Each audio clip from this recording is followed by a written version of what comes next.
¿Quieres saber qué pasó en la parte más oscura del océano? Más del 95% de nuestros mares sigue sin ser explorado por el ser humano. Esto significa que conocemos mejor la superficie de la Luna que lo que hay bajo nuestras propias aguas. Imagina esto, en el verano de 1997, una red de micrófonos submarinos ultrasensibles, llamados hidrófonos, estaba activa en el Océano Pacífico. Estos micrófonos no fueron creados para estudiar ballenas o delfines. No, su propósito era mucho más serio. Fueron diseñados durante la Guerra Fría para una misión muy específica: detectar submarinos nucleares enemigos. Su capacidad era asombrosa. Podían escuchar explosiones o el movimiento de las placas tectónicas a miles de kilómetros de distancia. Eran los oídos de la Guerra Fría, siempre escuchando en la oscuridad silenciosa del abismo. Y entonces, un día, escucharon algo que no encajaba en ninguna categoría conocida, algo que desafiaba toda explicación. El 30 de junio de 1997, estos sensores registraron un sonido extremadamente potente, tan potente que fue captado por micrófonos separados por más de 5.000 kilómetros entre sí. Imagina un grito tan fuerte que resuena a través de un continente entero. El origen del sonido era aún más inquietante. Provenía de una zona del océano tan remota que casi nadie había estado allí. Una región al sur del Pacífico conocida como Point Nemo, el lugar del planeta más alejado de cualquier tierra firme. Es el polo de inaccesibilidad oceánico, un auténtico desierto de agua. Si algo sucede allí, estás literalmente en el punto más solitario de la Tierra. Los científicos, perplejos, lo llamaron simplemente The Blob. Durante años, los detalles se mantuvieron en secreto. Cuando un científico dice "no sabemos con certeza qué puede ser", a menudo significa que el fenómeno no encaja en ningún modelo conocido de la naturaleza. Es un código para decir esto es extraño, muy extraño. El sonido no fue un evento aislado.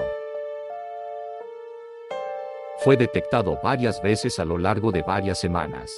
Y luego, tan misteriosamente como apareció, simplemente desapareció, como si la fuente, sea lo que sea, se hubiera movido o se hubiera quedado en silencio para siempre. Lo más aterrador del sonido blob no es solo lo que podría ser, sino que ocurrió en el lugar más vacío del planeta, y nadie estaba allí para verlo. No había barcos, ni expediciones, ni testigos, solo el eco de un sonido masivo en la inmensidad del océano. La pregunta que nos persigue hasta hoy es, ¿qué criatura o fenómeno podría producir un sonido tan colosal? La energía requerida para que se escuchara a 5.000 kilómetros de distancia es inmensa. Las primeras teorías apuntaban a lo desconocido, una criatura marina desconocida, más grande que cualquier animal que hayamos catalogado. La idea capturó la imaginación del público. Las especulaciones volaron, hablando de un monstruo marino de proporciones bíblicas, un verdadero leviatán de las profundidades.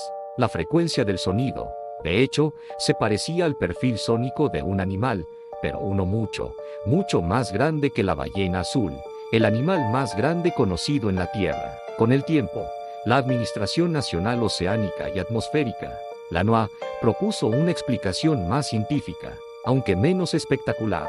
Sugirieron que el blob fue probablemente el sonido de un iceberg, un terremoto de hielo, causado por la fractura de un glaciar gigante al desprenderse en la Antártida. Esta teoría es la más aceptada hoy en día, pero para muchos no cierra completamente el misterio. Pero una parte de nosotros sigue preguntándose si algo más estaba ahí abajo, en la oscuridad. Este evento nos recuerda lo poco que sabemos sobre nuestro propio planeta. El océano profundo es el último gran misterio, un mundo de oscuridad perpetua, presión aplastante y temperaturas heladas. Un lugar que hemos explorado menos que el espacio exterior. Y hablando de explorar lo imposible, viajemos en el tiempo a otro evento crucial.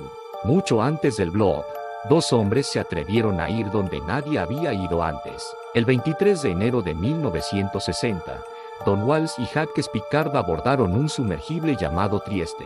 Su destino, el punto más profundo de la Tierra, el abismo Challenger en la fosa de las Marianas, casi 11 kilómetros bajo el nivel del mar. Era un descenso a un lugar donde la ciencia de la época decía que la vida era imposible. Un viaje al corazón de la oscuridad. Mientras el Trieste descendía, el mundo exterior se desvaneció. La luz del sol desapareció por completo, sumergiéndolos en una negrura absoluta. La temperatura cayó casi a 0 grados. Y la La presión era inimaginable, 1000 veces mayor que en la superficie, una fuerza tan brutal que podría aplastar un submarino militar como si fuera una lata de refresco. Cada metro que bajaban, la presión aumentaba, apretando el casco de su pequeña y valiente embarcación. A los 9000 metros de profundidad, a solo 2000 metros de su objetivo, escucharon un sonido aterrador. Un estallido seco y violento que retumbó a través del casco. El corazón se les debió parar. Una de las ventanas exteriores de plexiglas, una capa de protección crucial, se había agrietado bajo la inmensa presión. Si el cristal interior fallaba, la implosión sería instantánea. Morirían aplastados en menos de un segundo, sin siquiera darse cuenta. Pero siguieron bajando. Confiaron en su ingeniería, en sus cálculos y en su audacia. Cuando finalmente llegaron al fondo, a casi 11.000 metros, lo que vieron, o más bien, lo que sus instrumentos detectaron, cambió la biología para siempre. El lecho marino no era un desierto sin vida como se esperaba. Vieron un pez plano, parecido a un lenguado, nadando tranquilamente. Sus sensores detectaron vida compleja donde, según toda la lógica científica, no podía existir nada. Esto, por sí solo, ya era un descubrimiento monumental y perturbador para la ciencia de la época. Pero la historia no termina ahí. El sonar del Trieste comenzó a detectar algo más, algo enorme, moviéndose lentamente alrededor del sumergible. La forma en el sonar era grande y asimétrica. No mostró agresión, no tocó la nave, simplemente estaba allí, observando desde la oscuridad, una presencia silenciosa en el lugar más solitario del planeta. Debido al tiempo limitado y al peligro de permanecer tanto tiempo a esa profundidad, Walsh y Picard tuvieron que iniciar el ascenso. Se fueron sin poder identificar qué era esa forma enigmática que flotaba allá abajo. ¿Qué era esa anomalía? ¿Otro animal adaptado a la presión extrema? ¿O algo completamente diferente? Hasta el día de hoy, el misterio persiste. Las compañías de exploración marina se han enfrentado a enormes obstáculos burocráticos y a una abrumadora falta de recursos para volver a investigar esa anomalía específica. La fosa de las Marianas sigue siendo un lugar de secretos. El Blob y el encuentro en la fosa de las Marianas son dos caras de la misma moneda. Nos muestran que, a pesar de toda nuestra tecnología y conocimiento, el océano sigue siendo un reino de maravillas y misterios. Hay todo un universo bajo las olas, esperando a ser descubierto, lleno de criaturas y fenómenos que apenas empezamos a comprender. La próxima vez que mires la vasta extensión del mar, recuerda que lo que ves en la superficie es solo el comienzo. Debajo, en la oscuridad silenciosa, se esconden historias que desafían nuestra imaginación.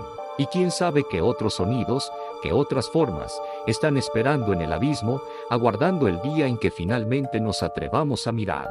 ¿Tú qué crees que fue el Blob? ¿Y qué era esa forma que observó al Trieste? Déjanos tus teorías en los comentarios. Nos encantaría leerlas. El océano está lleno de preguntas, y a veces, las preguntas son más emocionantes que las respuestas. Gracias por acompañarnos en este viaje a las profundidades. Si te ha gustado este video y quieres seguir explorando los misterios más grandes de nuestro mundo, no olvides darle a like y suscribirte a nuestro canal.